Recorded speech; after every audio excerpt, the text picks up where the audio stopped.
নাবালিগ অবস্থায় যার বাচ্চা মারা যায়, ওই বাচ্চাগুলিকে আল্লাহ পাক রব্বুল আলামিন কিয়ামতের ময়দানে বাপ মার জন্য বহুত বড় সুপারিশকারী বানায়।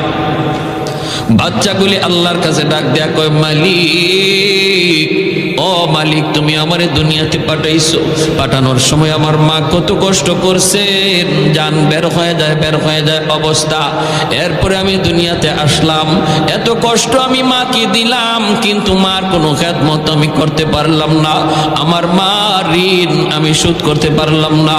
আল্লাহ, আজ যদি তুমি আমাকে জান্নাতে দিতে চাও, আমার মা বাবা সারা জান্নাতে যাইবো না, হয় আমার বাপ মার সাথে জাহান্নামে দিয়ে দাও, হয় আমাকে আমার বাপ মার সাথে জাহান্নামে দিয়ে দাও। রব্বুল আলামিন তখন বলে, বান্দারে, আমি আল্লাহর আদত হচ্ছে জাহান্নামীকে জান্নাতে দেওয়া, কিন্তু